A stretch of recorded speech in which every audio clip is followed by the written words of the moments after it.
Is it recording already? Yes. Oh, that's okay. So while I tried to get my bearings back together, hi, I just got out or freed from, or I just landed from a 48-hour almost scamming attempt that was made to my phone from the Indian embassy, and they had me for about 48 hours. The depth of this scam is so far out there that I might think that Timbuktu is not far enough.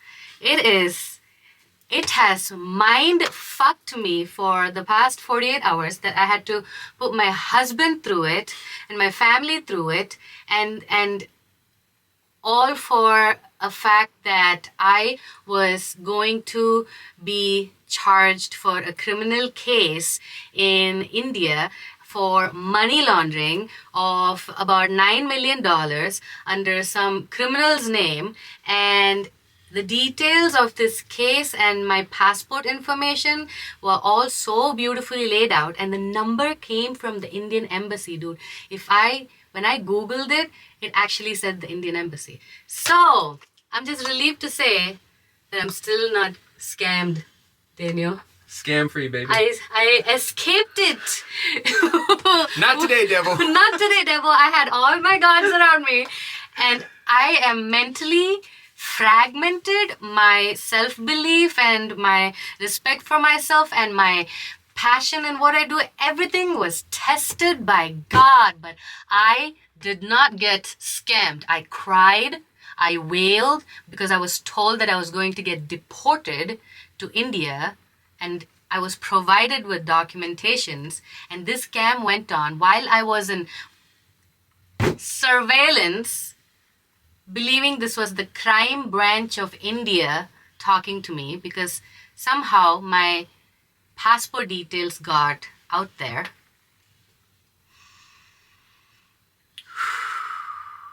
I'm just really glad that I'm not stupid.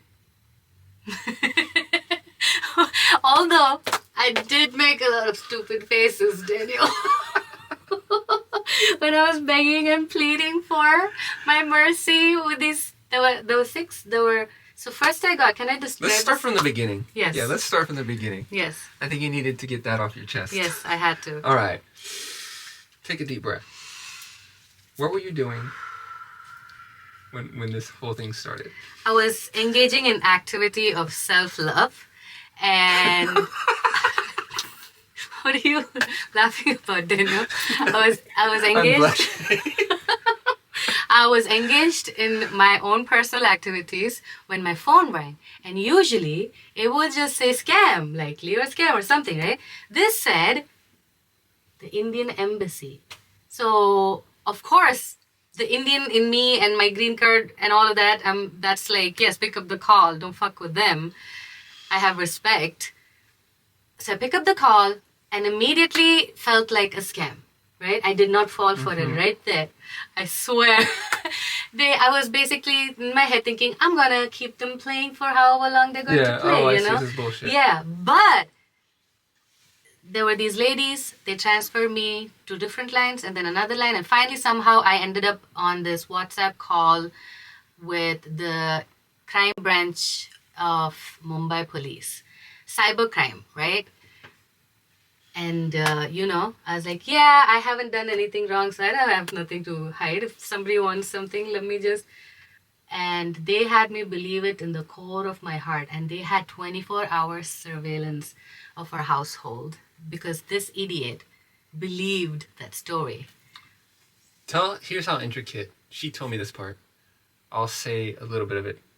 But when she was transferred to the cyber department, it came up a FaceTime, and there was a police officer in full uniform, introduced himself, and started the conversation. Talked, mouthed, and everything. It was like a few seconds. And then after that, the conversation changed. So this is how elaborate this whole entire process was. So when they tell you all of a sudden you're... What happened? Yeah, what happened next? So basically, they had my passport details, and I, like an idiot, mentioned, My information is online and everything, so anyone can have my details, which gave them more information. It was just, the consequences of building in public. Yes, not good all the time. In this case, it pulled out my soul. So they have my information and they started telling me that my passport details were used in the beginning, the starting of new bank accounts in India with banks like HDFC, Kotak Mahindra, some other Indian banks, Indian international banks. There's been about $9 million worth of money that has been laundered through these accounts that I started in Maharashtra, in West Bengal, in Karnataka, in Kerala, and Tamil Nadu in the last however so many years. Every detail was broken down to me, and they played good cop, bad cop, where this one cop was just, he was surveilling me the whole, oh my God, I can't even imagine the video if there's like, not putting it out there. Anyways, he was surveilling me for almost 48 hours. I would say my nose is also itching. 40 something hours. Played this really nice cop. He was like, I believe in you, Miss Sweta, but you have to convince the DCP, and the DCP of Maharashtra has to convince the FBI. And when I saw that flash of that cop in the beginning, I was convinced that I'm talking to the crime branch of India.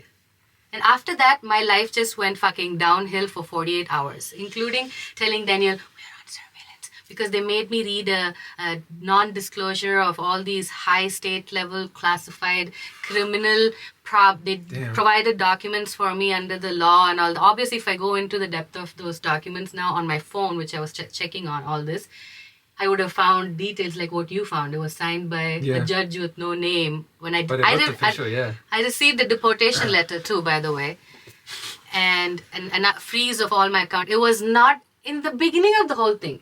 If they had asked for money right in the beginning, I've never been scammed, guys. I've scammed for money. I've never fallen for. Thank God, touch wood. Please, thank you for the protection, Kalima. Anyways, but they played the game for over 40 hours before the guy started talking about, okay, transfer money into this account. And yeah, so here's where I got a little bit involved, because SUVI tells me via text, I need the room, do not come in, no matter what. It's a matter of life and death. At the time, I had reason to believe she was mad at me. This was 2 days ago, guys. This is live, hot off the actual happening of the event. I'm putting it together. That's the phase where she was starting to believe the story.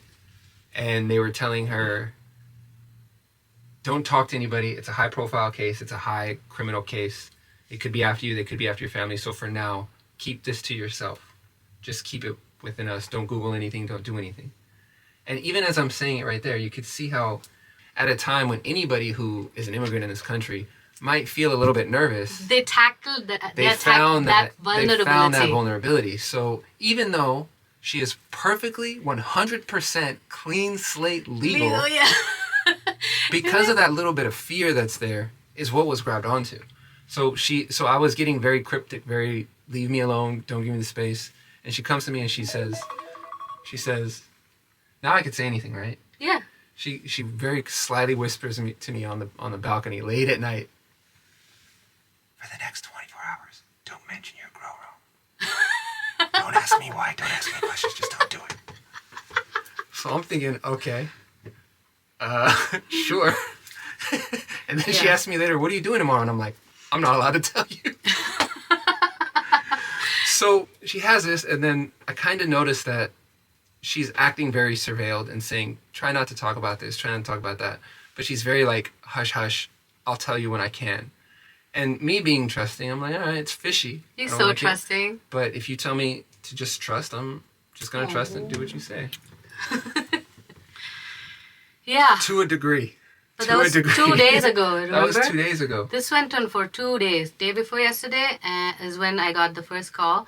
All of yesterday, I was in a mental asylum by these scammers, about 6 of them, 2 women and 4 men, all in the name of DCP of Maharashtra, CBI officers, and, Bansal Rajput IPs. They were throwing names, and I was basically told all my lines are monitored. And I'm like, I haven't committed any crime, you guys. You should go watch my YouTube channel. I'm talking about wellness and meditation and yoga.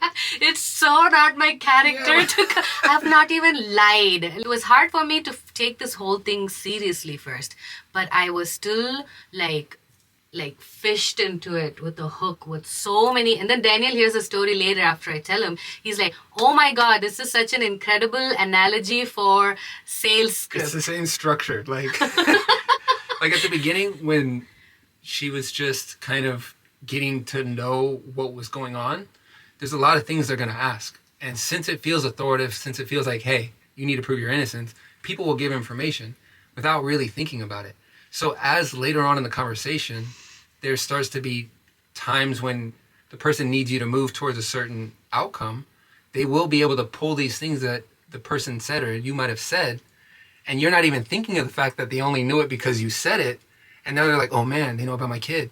Oh man, they know I was sick last week. Oh man, they know that it's raining outside because we talked about the weather.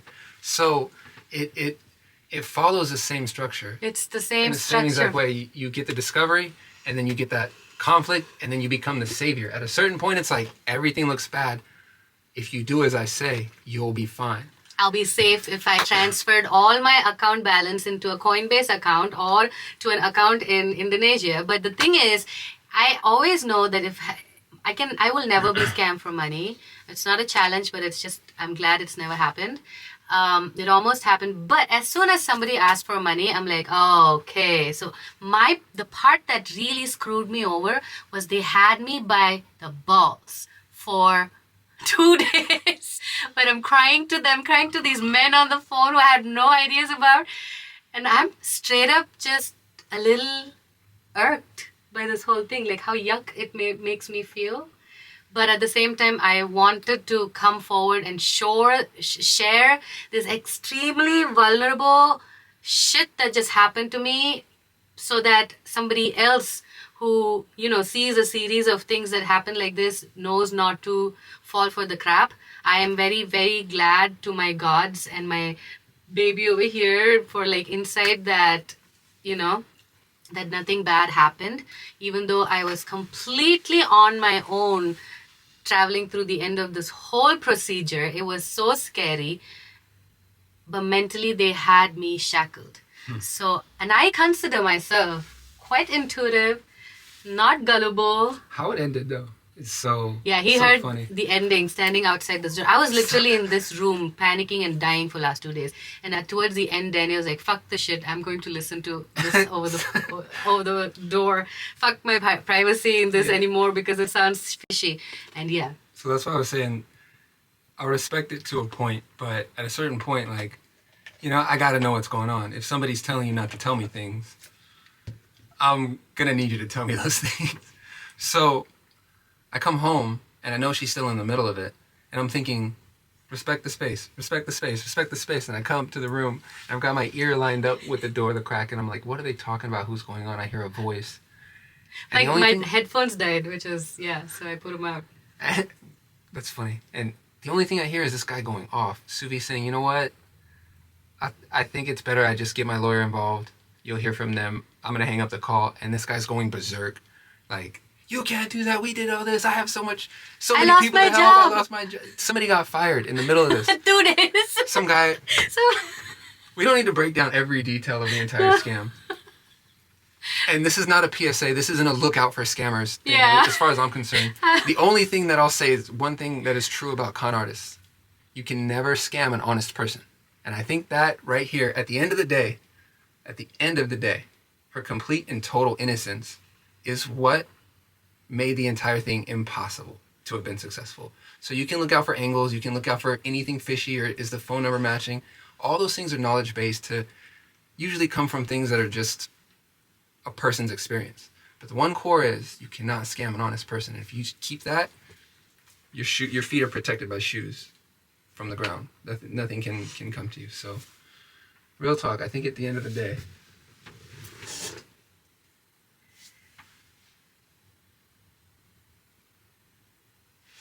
this is the test. You said you were being tested?